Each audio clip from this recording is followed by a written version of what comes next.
고난을 싫어하고 고난을 받기를 원하지 않는 것이 우리 사람의 공통적인 마음이죠. 그런데 유독 그리스도인들은 고난을 피하지 않습니다. 물론 불교 또 다른 종교도 수행을 하거나 해서 자기 스스로에게 고난을 가하죠. 몸과 마음을 수양을 합니다. 그런데 타 종교의 고난과 우리 기독교의 고난이 어떻게 다른가 생각해 보면 불교나 타 종교의 수양은 의도된 고난입니다. 일부러 금식을 하거나 또 일부러 자신의 행동을 자제하죠. 그리고 일부러 세상과 단절해서 살아갑니다. 그러므로 고난의 강도가 약합니다. 여러분 한번 생각해 보십시오. 정말 먹을 것이 없어서 배고픈 것과 먹을 것이 있는데 금식하는 것과는 다르죠. 세상과 스스로 단절해서 산속에서 외롭게 생활하는 것보다 사람과 부대끼면서 직접 매일 고통을 겪는 것, 핍박을 받는 것이 훨씬 더 힘듭니다. 혼자 살면서 몸과 마음을 수양하는 것이 힘들까요? 아니면 가족을 부양하면서 또 생활의 일선에서 매일 돈을 벌고 일용할 양식을 얻기 위해서 고군분투하면서 하나님의 일을 하는 것이 힘들까요? 다른 종교의 고난은 어떻게 보면 의도된 것이고 연출된 것이라고 본다면 그리스도인의 고난은 실제 우리 삶 속에서, 생활 속에서 이루어지는 실제적인 고난입니다. 예수님께서 그 모범을 보여주셨죠. 예수님은 수양을 하러 오신 게 아니고요. 인간으로 직접 이 세상에 오셔서 우리가 당하는 일상의 모든 고난과 어려움을 겪으시고 마지막에는 십자가에서 비참하게 십자가에 못 박혀 돌아가심으로써 그 고난까지 당하셨습니다. 예수님이 당한 고난을 우리도 겪게 되죠. 우리는 그 고난을 피할 수 없습니다. 이것은 우리의 인격 수양을 위한 고난이 아니라 우리가 늘 경험하듯이 매일매일 삶 가운데서 우리가 살아가는 삶 속에서 고난을 겪게 됩니다. 그래서 1절에 보면 그리스도께서 이미 육체의 고난을 받으셨다. 너희도 같은 마음으로 갑옷을 삼으라 라고 말합니다. 우리는 오히려 그 고난을 겪는 것을 당연하게 여기는 것이죠. 우리가 고난 겪는 것은 당연하다. 그런 마음을 가지는 것이 우리의 갑옷이 됩니다. 적들이 공격해 오는데 우리 몸과 심장을 보호하는 것이 갑옷이죠. 영적인 전쟁에서 우리를 지키는 것이 바로 고난에 대해서 미리 대비하는 겁니다. 고난을 두려워하거나 피하려는 마음을 버리고 우리가 그 고난을 감내하겠다라는 마음을 가질 때에 영적 전쟁을 행할 수 있고 그 전쟁에서 승리할 수가 있는 것입니다. 제가 군대 훈련 받을 때 군생활을 오래 안 했기 때문에 제가 군 얘기를 잘 하지 않죠. 그런데 제가 훈련 받을 때 야외 훈련을 하면 제가 기억합니다. 그 야외 훈련 때 점심이 뭐가 나왔느냐 하면 돼지찌개인데 돼지 비계가 퉁퉁 떠 있는 기름기가 엄청나게 많은 찌개가 나왔어요. 그런데 식판을 가지고 점심 때 그걸 배식해서 모두가 먹었습니다. 그런데 계속 훈련이 있으니까 그 식판을 개인이 씻을 수가 없는 거예요. 그래서 그 식판을 다 수거해서 몇 사람이 씻도록 했습니다. 그런데 세면장이 있는 것도 아니고 야외에 어떻게 씻습니까? 그러니까 조교가 저기 저 개울물에 가서 그냥 씻으라. 세제도 없고 물도 깨끗하지 않는데 그냥 그 식판을 잔뜩 전부 그 개울물에서 그냥 물로만 대충 씻었죠. 숟가락도 그걸로 대충 씻고 그리고 다시 그걸 수거해서 저녁 식사할 때 그대로 먹었습니다. 또 요즘은 그렇게 하면 큰일 나겠죠. 꼭 식사하러 가면 그때 기합을 주는 조교가 있죠. 왜냐하면 식사하면 그래도 옷을 훈련복 다 갈아입고 좀 깨끗하게 해서 기분 좋게 가잖아요. 그러면 곱게 밥을 먹도록 하면 되는데 식판을 입에 물고 포복을 시키는 겁니다. 그러면 여러분 다 엎드려서 포복해서 식판 물고 가면 식판 위에 그냥 먼지가 자욱하게 앉죠. 그런데 뭐 씻을 수가 없잖아요. 그냥 가서 그대로 밥을 먹습니다. 요즘은 그렇게 하면 뭐 큰일 날 겁니다. 그런데 제 때만 해도 그랬고 아마 제 이전에는 더 심했을 것입니다. 물론 잘못된 것이지만 왜 그렇게 해야 하나라고 생각할 수 있지만 여러분 실제 전쟁 상황이라면 식판을 깨끗하게 닦고 또 우리 군복이 더럽혀지거나 또 군복을 깔끔하게 해서 입어야 되고 그런 것에 신경을 쓰게 되면 전쟁을 할 수가 없지 않겠습니까? 마찬가지겠죠. 훈련 상황이니까 그렇지만 전쟁 상황에서는 그런 게 문제가 되지 않을 겁니다. 그러니까 어떤 때는 그런 거를 견딜 수 있는 그런 훈련이 필요하기도 할 것입니다. 그리스도인들이 고난을 두려워하면 신앙생활을 하지 못합니다. 예수님 믿는 것 때문에 요즘은 핍박받는 게 별로 없잖아요. 여러분 고난을 겪으십니까? 요즘은 별로 고난이 없을 겁니다. 만약 예수 믿는 것 때문에 어떤 핍박을 받는다면 여러분 이야기를 해 주시기 바랍니다. 대부분 지금은 평탄한 시기죠. 그러나 목숨을 걸고 예수님을 믿어야 할 때도 있습니다. 또 과거에도 있었고요. 예수님을 믿는다는 것이 곧 죽음과 동일시 되던 때도 있었습니다. 그러면 예수님을 안 믿을까요? 그래도 믿었거든요. 목숨을 위협한다고 또 예수님을 믿는다고 내가 손해를 당하거나 해를 당한다고 해서 그것을 두려워하거나 피한다고 한다면 결코 예수님을 믿을 수가 없습니다. 제가 신학교를 갈 때 신학교 그냥 가서 공부하면 되죠. 뭐 특별히 문제가 있습니까? 그런데 가장 현실적으로 부딪히는 부분이 있죠. 다시 말하면 경제적인 문제이지 않습니까? 직장을 그만두고 신학교를 가야 되니까. 그리고 그 직장이 대우도 괜찮고 정년이 보장되는 직장이었으니까 사실상 실업 상태가 되는 거지 않습니까? 신학교를 가면 교육전도사로 봉사를 하게 되는데 제가 신학교에 있을 때 그때 교육전도사의 대부분 사례가 월 50만 원, 굉장히 잘 주는 교회는 한 70만 원 정도 주는 게 보통이었거든요. 그러니까 당장 생활 문제에 부딪히게 됩니다. 저만 부딪히는 것이 아니라 모든 사역자들이 마찬가지죠.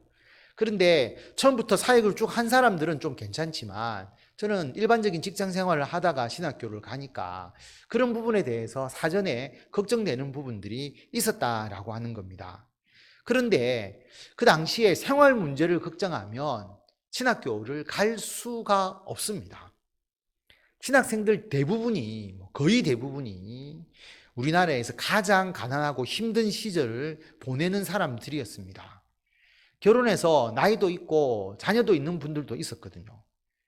그런데 그 사례를 받고 생활을 하잖아요. 저는 처음에 이해가 잘 되지 않았습니다. 이렇게 사는 사람들도 있구나. 그러니까 신학생들이 모여서 회비 같은 걸 걷잖아요. 뭐 필요한 것. 회비 만 원 걷는 거를 굉장히 힘들어할 정도로 그런 분들이 신학생들 중에서 굉장히 많았습니다. 그런데 다시 생각을 해보면 그것을 두려워하면 어떻게 앞으로 목회를 할 수 있을까? 왜냐하면 우리나라에 자립하는 교회보다 자립하지 못하는 교회가 훨씬 더 많거든요. 그 신학생들 중에서 개척하는 분도 있을 것이고 선교하러 가시는 분도 있을 것이고 그리고 미자립 교회에서 주의 일을 하시는 분도 있을 것입니다. 안정적 직장을 생각하고 안정적 수입을 생각한다라고 하면 목회 또 신학교를 가지 않아야 되는 것이죠. 지금도 상황이 달라지지 않았습니다. 수입을 고려한다면 과연 신학교 가는 것, 목회를 한다는 것이 이게 바람직한 일이냐? 그렇지 않죠. 하나님의 일을 할 수가 없습니다. 목회자는 고난에 대해서 대응할 수 있는 준비가 되어 있어야 한다라고 하는 것입니다. 목회자뿐만 아니죠. 우리 성도님들도 예수님을 내가 믿기 때문에 가정이나 직장이나 사회생활에서 어려움을 겪거나 내가 고난을 당한다. 그렇다 할지라도 그걸 두려워하게 되면 신앙생활을 하지 못합니다. 고난은 오늘 말씀처럼 나에게 아름다운 갑옷이다라고 여겨야 합니다. 그래야 영적 전쟁에서 승리할 수가 있습니다. 고난은 오히려 그리스도인들에게 유익이 됩니다. 죄를 짓지 않게 하고 사람의 정욕을 따르지 않고 하나님의 뜻을 따라 살게 합니다. 오늘 말씀 1절에 보면 그리스도께서 이미 육체의 고난을 받으셨다. 너희도 같은 마음으로 갑옷을 삼으라. 고난을 갑옷으로 삼으라고 하는 것이죠. 왜냐하면 육체의 고난을 받은 자는 죄를 그쳤다라고 말합니다. 고난이 우리가 죄에 빠지지 않게 한다라고 하는 것이죠. 그리고 2절 말씀처럼 그 후로는 다시 사람의 정욕을 따르지 않고 하나님의 뜻을 따라 육체의 남은 때를 살게 하려 함이라. 다시는 육체의 정욕을 따라 살지 않도록 하나님의 뜻을 따라서 우리들의 남은 때, 남은 여생을 살 수 있도록 하기 위해서 하나님께서 우리들에게 고난을 주신다라고 하는 것입니다. 여러분 한번 생각해 보십시오. 우리가 고난을 겪는다는 것을 딱 인정해 버리고 받아들이게 되면 죄를 짓지 않게 됩니다. 성공을 위해서는 우리가 어떻게 해서든지 세상의 물결에 편승하려고 하죠. 그렇지 않습니까? 부동산 가격이 뛴다 하더라. 요즘 해운대에 부동산 가격이 뛰었다라고 하는데 어디에 뛰는지를 잘 모르겠습니다. 그죠? 부동산 가격이 뛰었다라고 하면 부동산에 막 투자하고 싶은 생각이 들고 주식 가격이 상승한다라고 하면 주식에 투자를 하고 그래서 돈을 벌려고 하는 사람은 어디가 돈이 되는지에 대해서 계속 살펴보고 있어야 합니다. 그래야 돈을 벌 수 있잖아요. 거기에만 몰두하는 것이죠. 주식 투자를 하게 되면 매일 주식 상황을 봐야 됩니다. 보지 않고서는 견딜 수가 없는 것이죠. 그래서 제가 주식 투자를 안 합니다. 경제학을 전공했음에도 불구하고 주식 투자를 하게 되면 여러분 거기에 온통 마음이 뺏기지 않겠어요? 그래서 하지 않는다라고 하는 거죠. 우리가 돈을 버는 것이 내 인생의 제일 목적이라고 한다면 내가 속이더라도 악을 행하더라도 오직 돈을 벌기 위한 일만 하게 되는 겁니다. 정치하시는 분들을 보십시오. 정치의 목적이 정권 획득, 또 내가 선거에서 당선되는 것이 목적이 되다 보니까 온갖 불법을 저질러도 선거에서 이기기만 하면 된다. 그렇게 생각하고 그렇게 행하지 않습니까? 가능한 들키지 않게 불법을 행하더라도 정권을 잡거나 또는 선거에서 당선되어야 되겠다라고 생각하는 것이죠. 정욕과 욕심을 가지게 되면 하나님의 뜻이 최우선이 되지 않습니다. 그렇기 때문에 그리스도인들은 그런 욕심을 내려놓아야 하는 것이죠. 어떻게 보면 직장에서 승진하고자 하는 욕구, 돈을 많이 벌고자 하는 욕구, 남보다 권세가 높아지려고 하는 욕구, 명예를 가지려는 욕구, 이 모든 것을 다 내려놓아야 합니다. 철저하게 완전하게 내려놓아야 합니다. 거기에 마음을 두게 되면요, 정욕에 얽매이게 되고 하나님의 뜻을 최우선적으로 살 수가 없습니다. 그런데 거기에 마음을 내려놓게 되면 어떤 마음이 생기느냐 하면 내가 고난당하는 거 아닐까, 어렵게 사는 거 아닐까, 그런 마음이 드는 거죠. 그러므로 온전히 못 내려놓게 되는데 그리스도인들은 이 모든 욕구를 다 내려놓을 수 있어야 합니다. 3절에 보면 너희가 음란과 정욕과 술 취함과 방탕과 향락과 무법한 우상 숭배를 하여 이방인의 뜻을 따라 행한 것은 지나간 때로 족하도다. 우리가 예수 믿기 전에 그렇게 살았지 않습니까? 거기에 집착하면서 거기에 몰두하면서 살았거든요. 예수 믿기 전에 그렇게 산 것으로 그냥 끝내야 된다라고 하는 겁니다. 예수 믿고 나면 그런 마음을 모두 버려야 합니다. 거기에 몰두하게 되면 우리들의 마음이 음란과 정욕과 술 취함과 방탕과 향락과 무법한 우상 숭배에 빠지게 됩니다. 탐욕이 우상 숭배다 말씀을 드렸죠. 하나님과 재물을 겸하여 섬길 수 없다라고 하는 말씀 마찬가지입니다. 그럼 우리가 이런 욕심을 내려놓으면 우리 그리스도인들은 모두 가난하게 사느냐? 제대로 먹지 못하고 사느냐? 우리는 명예를 가지지도 못하느냐? 세상의 권력을 누리지 못하고 그냥 종처럼 살아가느냐? 그렇지 않습니다. 그렇지 않으니까 이게 참 놀라운 은혜가 되는 것이거든요. 우리가 내려놓으면 내려놓을수록 고난을 당할 거라고 생각하고 그것을 아름다운 갑옷으로 삼고 우리가 살아가면 하나님께서 더 놀랍도록 채워주십니다. 근데 이것은 법칙이 아니고요. 하나님의 선물입니다. 채워주실 수도 있고 안 채워주실 수도 있습니다. 제가 직장을 그만두고 신학교를 갔잖아요. 저는 경제적으로 어려울 것이라고 하는 각오를 하고 갔습니다. 그런데 제가 여러 번 간증도 하고 또 말씀도 드렸지만 제가 연구원을 설립을 하고 그것도 하나님의 은혜로 설립이 잘 되어서 그런데 그 설립을 하고 나니까 광야에 만나와 메추라기처럼 하나님께서 과제를 조금씩 주셨다라고 말씀을 드렸잖아요. 그냥 최소한의 생활하고 제가 신학교 공부하고 다른 사람 도울 수 있을 정도로 딱 주셨습니다. 그리고 더 놀라운 것은 1년 반 정도 다니고 난 이후에 전략산업기획단이라고 하는 그 조직이 전국적으로 생기게 되고 거기서 제가 기획부장, 나중에 단장까지 되게 하셨습니다. 그래서 공기업, 시의 출연기관으로 본다면 일종의 공기업이죠. 아주 고위직, 고액 연봉을 받게 해주셨다라고 하는 겁니다. 직장을 그만두고 다 내려놓고 신학교를 갔는데 오히려 하나님께서 명예도 주시고 힘도 주시고 돈도 주셨습니다. 그러면 직장을 그만두고 다 신학교를 가면 하나님께서 다 모든 신학생들에게 그렇게 해주시느냐? 그렇지 않습니다. 저에게는 하나님께서 그 당시에 그런 은혜를 주셨다라고 하는 것입니다.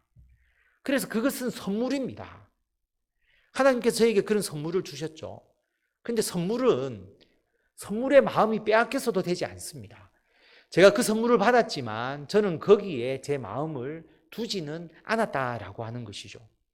그래서 해운대 소정교회에 부임하게 되니까 제가 가지고 있던 그 모든 것을 다시 다 내려놓았습니다. 제가 부산시의 연구원을 그만둘 때 그때보다 제가 해운대 소정교회에 부임하기 전에 있었던 직장이 연봉도 2배고 권력도 훨씬 더 지위도 높은 지위였지만 그걸 그만두고 해운대 소정교회 오는데 조금의 미련도 가지고 있지 않았습니다. 왜냐하면 오늘 말씀처럼 그 후로는 다시 사람의 정욕을 따르지 않고 하나님의 뜻을 따라 육체의 남은 때를 살게 하려 함이라. 이미 정욕을 따르지 않고 하나님의 뜻을 따라서 살기로 작정을 했기 때문이죠. 지금도 앞으로 제가 목회 사역의 범위를 어떻게 우리가 더 확장해 나갈까? 교회의 사역 또 저의 사역의 범위를 확장해 나갈까? 제가 기도하고 있는데 제가 어떤 욕심을 가지고 있는 것은 전혀 없습니다. 오직 제가 하는 일을 통해서 하나님의 뜻에 따라서 더 많은 사람에게 복음을 전하고 하나님의 나라를 확장하는데 더 희생하고 헌신하고자 하는 마음일 뿐입니다. 그런데 하나님께서 내가 수고한다고 하나님이 선물을 주시면 하나님 감사합니다 라고 받고 더 그것에 의지해서 더 열심히 주의 일을 하면 되는 것이죠. 선물을 주시지 않으면 더 고난을 겪거나 더 힘들 수 있지만 그래도 하나님의 일을 또한 더 열심히 하는 것입니다. 하나님 일 외에 어떤 목표나 목적을 가지고 있지는 않는 것이죠. 여러분도 마찬가지입니다. 여러분이 그 모든 것을 다 내려놓고 고난의 아름다운 갑옷을 입고 내가 하나님을 위해서 영적 전쟁을 행하겠습니다. 하나님의 사명을 행하겠습니다. 라고 여러분이 나아갈 때에 하나님께서 어떤 분에게는 선물을 주실 수 있어요. 직장에서 승진이 잘 되게 해주시고 오히려 그렇게 하니까 사업이 더 번창하게 해주시고 세상에서의 명예나 권세를 주실 수가 있는데 그것은 선물입니다. 선물이 목적은 아니거든요. 그분에게 그런 하나님의 선물을 특별히 주신 것입니다. 그럴 때는 하나님 감사합니다. 감사히 받고 주님의 일을 더 열심히 하면 되는 것이고요. 주시지 않으면 왜 나는 선물 주시지 않습니까? 왜 나는 그런 명예나 부를 주시지 않습니까? 라고 이야기할 게 아니라 내가 겪는 고난이 아름다운 갑옷이다. 당연하게 여기면서 하나님의 일을 더 하시면 되는 겁니다. 하나님께로부터 받는 선물에 대해서 마음이 빼앗겨 버리면 그 선물이 아니라 우리들의 정욕이 되어 버리는 것이죠. 우리가 이렇게 살아가면 세상 사람들이 참 우리 보고 기특하다, 대단하다 그렇게 이야기하느냐 하면 그렇게 생각하지 않습니다. 우리들을 다 어리석다고 여기죠. 세상 사람들은 더 싫어합니다. 그래서 우리가 그렇게 살려고 하면 사회생활이나 직장생활을 할 때 우리들에게 더 손해가 될 수도 있고 어려움을 겪을 수도 있습니다. 오늘 말씀을 보면 이러므로 너희가 그들과 함께 그런 극한 방탕에 다름질하지 아니하는 것을, 우리가 세상 사람들하고 똑같이 그렇게 정욕에 사로잡혀서 우리가 방탕하게 살지 않는 것을 그 사람들은 이상히 여기고 오히려 우리를 비방한다는 거죠. 너희가 뭐 잘나서, 너만 뭐가 그렇게 거룩한 척, 더 깨끗한 척, 고고한 척 하느냐, 그렇게 이야기할 겁니다. 그러나 그들이 산자와 죽은 자를 심판하시기로 예비하신 이에게 사실대로 고하리라. 산자와 죽은 자를 심판하시기로 예비하신 이는 하나님이시죠. 예수님입니다. 산자와 죽은 자를 심판하는 예수님 앞에서 비방하는 그들이 결국은 사실을 이야기할 수밖에 없다라고 하는 것이죠. 자신들이 추구했던 것이 헛된 것입니다.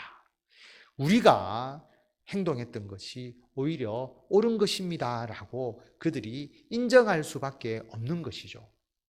그래서 여러분, 세상 사람들은 세상의 풍조를 따라서 살아갑니다. 그렇지 않습니까? 조금이라도 더 돈이 되는 곳을 향해서 거기에 마음이 뺏기고 몰두할 수밖에 없는 것이죠. 그리고 조금 더 다른 사람들보다 높은 지위를 가지고 내가 돋보이고자 하는 일에 마음이 빼앗겨서 그것을 위해서 살아갑니다. 조금이나마 나는 고생하지 않고 고난을 겪지 않고 살기를 바라면서 사람들은 살아갑니다. 그런데 우리들은 그렇지 않죠. 고난을 당하고 안 당하고가 중요한 것이 아니라 우리들의 가장 중요한 삶의 목적은 내가 하나님의 일을 한다라고 하는 것이죠. 우리들의 가정생활, 우리 자녀들을 믿음의 반석 위에 세우고 가정을 통해서 하나님의 일을 동력하는 그 귀한 터전인 우리 가정을 세워나가는 것, 직장생활을 통해서 우리가 사회에서 선한 영향력을 끼치는 빛과 소금이 되고 하나님의 나라를 확장해 나가는 그런 일들, 그리고 우리들의 교회 생활을 통해서 성도들을 양육하고 전도하고 주님의 일을 행하는 모든 것, 우리들의 삶의 모든 것이 하나님의 나라를 위한 것이다 라고 하는 겁니다. 그래서 내 삶은 하나님의 나라를 위한 것이다, 그것을 위해서 일하겠다라는 명확한 목적이 있으면 우리가 명예를 가지든지 권력을 가지든지 돈을 가지든지 우리가 거기에 마음이 빼앗기지 않아도 하나님께서 필요로 하시면 언제든지 우리들에게 명예도 주시고 권력도 주시고 돈도 주시고 선물을 주시는 겁니다. 광야에서 메추라기와 만나가 그들이 수고한 결과로 얻은 게 아니지 않습니까? 하나님께서 선물로 주시는 거거든요. 주시면 감사하게 받아서 먹고, 그리고 안 주시면 어렵더라도 그 광야 생활을 행하면서 주의 일을 하는 것입니다. 누가복음 22장 35절 36절을 보면 예수님께서 말씀하시죠. 22장이니까 예수님께서 십자가에 달리시기 전 아주 그 가까운 시기라는 걸 우리가 알 수가 있잖아요. 그들에게 이르시되 내가 너희를 전대와 배낭과 신발도 없이 보내었을 때에 부족한 것이 있더냐? 이르되 없었나이다. 언제 이야기냐면 예수님의 사역의 초반에 70인을 따로 세우셔서 전도하러 보내시잖아요. 그때 어떻게 하도록 했느냐 하면 너희들 전대도 가지지 말고 배낭도 가지지 말고 신발도 가지지 말고 그냥 가라. 그런데 그때 너희들이 전도하러 갔을 때 부족한 것이 있더냐? 없었습니다. 그런데 이제는 전대에 있는 자는 가져라. 배낭도 가지라. 검 없는 자는 겉옷을 팔아서 사라라고 말씀합니다. 예수님께서 이제 십자가에 달려서 돌아가시고 제자들을 떠나시잖아요. 그럴 때가 되니까 제자들에게 전대를 가지라, 배낭을 가지고 칼을 사라 라고 말씀합니다. 여러분, 달라진 게 아니거든요. 70인을 보내실 때에 전대와 배낭과 신발도 없이 보낼 때 전대와 배낭과 신발이 필요 없다라고 예수님께서 생각하고 그냥 가라고 이야기하셨겠습니까? 그렇지 않죠.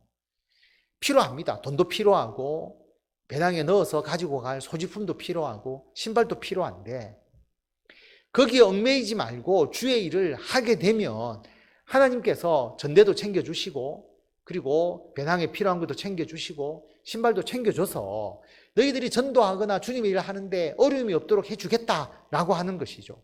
그게 바로 예수님께서 제자들에게 가르쳐주고 싶은 것입니다. 자, 그런데 이제 예수님이 떠나시는 이 시점에서는 전대를 가지고 배낭도 가집니다. 칼도 가지라라고 말하거든요. 그러면 가진다고 해서 제자들이 배낭을 채우기 위한 삶을 살아갑니까? 자기가 가진 그 전대에 돈을 채우기 위해서 살아가는 걸까요? 그렇지 않지 않습니까? 주님의 일을 하기 위해서 최소한의 준비를 하고 하나님의 일을 하라고 이야기를 하는 것이죠. 그래서 전대를 차나 차지 않으나 배낭을 가지나 가지지 않으나 사실 마음의 자세는 달라지는 것이 전혀 없습니다. 단지 전대와 배낭과 신발과 칼을 가지는 것은 그냥 조금 더 예비하는 것뿐이라고 하는 것이지 삶의 방식이 달라지는 것은 아니다라고 분명하게 알 수가 있습니다. 하나님을 위해서 일하겠다. 우리 성도님들이 그렇게 생각을 하시고 또 주님을 위해서 열심히 살겠다고 다짐하고 헌신할 때에 하나님께서 우리들의 삶에 일용할 양식도 채워주시고 또 그 일을 할 수 있도록 필요한 일을 채워주십니다. 선물로 주시거든요. 그의 일을 하도록 해주십니다.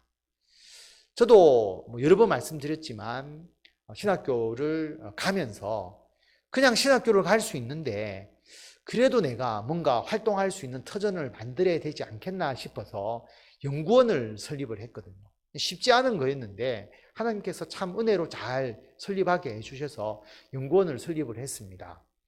근데 연구원이 그렇게 쓰일 줄은 저는 전혀 몰랐어요. 연구원에 누가 과제를 줄 거라고 생각하지도 않았고 그냥 일종의 하나님께서 준비하라고 한 전대나 배낭 정도 그냥 여긴 것이지 그게 채워질 거라고는 생각하지 않았는데 하나님께서 그 연구원을 통해서 하나님께서 은혜를 베풀어 주셨다라고 하는 거죠. 선물을 주신 것이죠.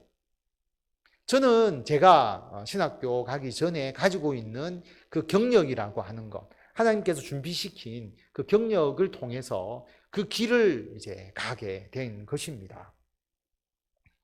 여러분들도 하나님의 일을 할 때에 그냥 하늘에서 하나님께서 여러분에게 원하는 것을 그냥 탁탁 떨어뜨려 주기를 바라는 것은 아니지 않습니까? 여러분도 가정의 기반이 있어야 될 것이고 그렇지 않는다면 직장과 사업이라고 하는 어떤 기반이 있을 것이고 여러분의 일터와 여러분이 해야 될 어떤 터전이 있잖아요. 교회도 있잖아요. 그래서 우리들의 배낭과 전대와 우리들이 필요한 것을 가질 수 있는 그 터전을 가질 수 있는데 하나님께서 그 터전을 통해서 여러분들이 주의 일을 할 수 있도록 은총을 베풀어 주시는 것이죠. 최소한의 그걸 가지는 겁니다. 그런데 전대와 배낭이 목적이 아니라 하나님의 일을 하는 것이 목적이죠.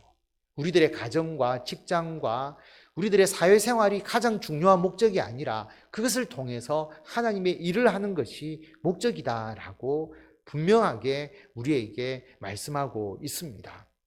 그래서 하나님 채워주십시오. 그냥 하늘에서 돈을 탁탁 떨어뜨려 주십시오라고 여러분들이 그렇게 기도하는 것이 아니라고 한다면 여러분들이 준비하고 있는 그 가정과 직장과 사회생활과 우리들의 교회가 하나님의 귀한 도구로서 쓰여질 수 있도록 하나님께서 은총을 때에 따라 공급해 주기를 바라면서 우리들은 일을 해 나가면 되는 겁니다.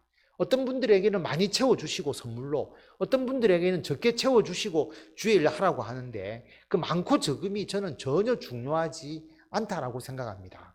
거기에 대한 마음을 가지고 주님의 일을 하면 되는 거죠. 선물을 많이 주시면 감사하고 적게 주시면 적게 주시는 대로 주님의 일을 행하는 것이 필요하다라고 하는 것입니다. 6절에 보면 오늘 말씀, 이를 위하여 죽은 자들에게도 복음이 전파되었으니 이는 육체로는 사람으로 심판을 받으나 영으로는 하나님을 따라 살게 하려 함이라. 죽은 자들에게도 복음이 전파되었다. 이 구절을 오해해서 죽은 자들에게 복음을 전한다. 그래서 죽은 자들이 복음을 받아들이게 되면 연옥에서 천국으로 가고 안 받아들이면 연옥에서 지옥으로 떨어지고. 한번 생각해 보십시오. 사람이 죽었는데 연옥이라는 곳에 있는데 그때 네가 예수님을 믿으면 천국 가고 못 믿으면 지옥 간다라고 하면 정말 정신이 이상자가 아니고서는 전부 다 믿는다고 할 겁니다. 안 그렇습니까? 죽어서 연옥에 가 있는데 당연히 천국 갈라 안 하겠어요? 자기가 무슨 자존심이 있다고 나는 꿋꿋하게 예수님 안 믿고 지옥 가겠습니다. 그렇게 이야기하는 사람이 누가 있겠어요? 그러니까 연옥이라는 개념은 사실 성경에 나오지도 않을 뿐만 아니라 이 구절을 통해서 죽은 자들에게 복음이 전파되었다. 그렇게 생각하면 안 되는 겁니다. 그렇게 보시면 안 돼요. 그래서 이는 어떤 의미냐 하면 죽은 자들, 예수님을 믿고 죽은 자들을 말합니다. 자, 고난의 최고의 마지막은 뭐냐 하면 죽음이잖아요. 그렇지 않습니까? 우리 인생의 고난, 그 고난의 마지막 최종점은 죽음이죠. 가장 두려운 게 뭐냐라고 사람들에게 물어보면 죽는 게 가장 두렵다고 이야기하지 않겠습니까? 그렇잖아요. 죽는 게 두려우니까 사는 거죠. 죽고 싶을 정도로 고통스러운데 왜 사람들이 죽지 않느냐. 죽는 게 두렵거든요. 그러니까 죽는 게 두려워서 산다라고 말할 정도로 죽는 게 참 쉽지 않습니다. 자기가 죽고 싶어도 사실 죽는 게 그렇게 쉬운 일이 아니거든요. 죽음의 두려움이 매우 매우 크다라고 하는 겁니다. 그래서 큰일이 생기면 야 죽을 뻔했다 뭐 이런 이야기도 하시지 않습니까? 그런데 우리 예수 믿는 자들에게는 예수님을 믿고 죽은 자들에게 예수님을 믿었으니까 복음이 전파되었잖아요. 예수님을 믿고 죽은 자들은 이미 복음을 받아들인 자들입니다. 이미 예수님을 믿고 복음을 받아들인 자는 육체로는 심판을 받은 거죠. 왜냐하면 죽었으니까 죄의 삭은 사망이고.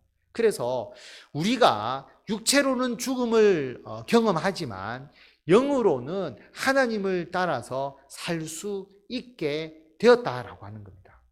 그래서 예수 믿고 죽은 사람들은 이미 복음을 받아들였기 때문에 육체로는 죽음을 경험하지만 영으로는 하나님을 따라 살게 된다라고 하는 의미입니다. 그러므로 우리도 인간이기 때문에 죽음에 대한 두려움을 전혀 가지지 않고 사는 것은 물론 아니겠지만 예수를 믿지 않는 자들보다 우리들은 죽음에 대해서 담대해질 수가 있는 거죠. 하나님의 나라를 바라고 오히려 소망하면서 나아갈 수 있지 않습니까? 그런데 죽음이 두렵지 않는데 우리가 겪는 그 고난에 대해서 우리가 두려워할 이유가 하나도 없는 것이죠. 그래서 오늘 이 6절 말씀을 공동번역이나 새번역으로 만약에 바꾸어서 제가 좀 쉽게 여러분에게 읽어드린다면 그래서 죽은 자들에게도 복음이 전해진 것입니다. 죽은 자들에게도 복음이 이미 전해졌다라고 하는 거죠. 예수 믿고 죽었다라고 하는 겁니다. 왜냐하면 그들이 육체로는 인간이 받는 심판을 받았지만 육체로는 인간이 받는 심판, 죽음이라는 심판을 받았지만 영적으로는 하나님을 따라서 살 수 있게 하기 위해서 그렇게 되기 위해서 사람들에게 복음이 전해진 것입니다. 복음을 받아들이고 죽게 하나님께서 하셨다라고 하는 것이죠. 고난을 이기고 그리고 그 고난의 가장 정점인 죽음을 이기고 우리들에게 영생을 주셨기 때문에 여러분 고난을 두려워하실 필요가 없습니다. 그렇기 때문에 정말 하나님을 위해서 마음껏 주님의 일을 하시고 기뻐하시고 감사하시며 하나님의 영광을 위해서 살면 된다라고 하는 것입니다. 오늘 1절 말씀을 보면 그리스도께서 이미 육체의 고난을 받으셨습니다. 너희도 같은 마음으로 갑옷을 삼아야 합니다. 우리도 그 고난을 갑옷으로 삼고 육체의 고난을 통해서 오히려 우리가 죄를 짓지 않고 사람의 정욕을 따르지 않고 하나님의 뜻을 따라서 육체의 남은 때를 살게 하는 것이 우리들이 고난을 올바로 대처하는 방법이다라고 하는 것입니다. 그래서 고난을 두려워하지 말고 죽음도 두려워하지 말고 예수님을 믿고 우리가 구원을 받았기 때문에 남은 여생을 우리가 육체를 따라서 살지 않고 하나님의 뜻을 따라서 하나님의 일을 위해서 우리들의 여생을 살아야 한다라고 하는 것입니다. 하나님께서 선물을 주십니다. 누구에게 얼마만큼 줄지는 모르지만 선물을 많이 받는다고 해서 적게 받는다고 해서 여러분 고난에 대해서 두려워하실 필요 없고 그냥 감사하시면 되고, 그러나 하나님께서 예수님께서 말씀하셨듯이 아무것도 없이 무방비 상태로 하나님께서 내 삶에 그냥 만나와 메추라기를 끊임없이 던져주기를 바라지 말고 전대와 배낭을 준비해서 가되 전대와 배낭을 채우는 것이 내 삶의 목적이 아니라 가정과 직장과 교회를 통해서 우리가 전도하고 성도들을 양육하고 세상의 빛과 소금이 되어서 하나님의 나라를 확장하는 그 일에 우리가 전념 다할 수 있도록 우리들의 가정과 직장과 교회 생활을 거기에 맞추어서 우리가 모든 일을 행할 수 있도록 그렇게 준비하시고 고난을 온전히 대비하시고 대응하시면서 하나님의 일들에 헌신하시고 귀한 열매를 맺으시는 성도 여러분이 되시기를 바랍니다.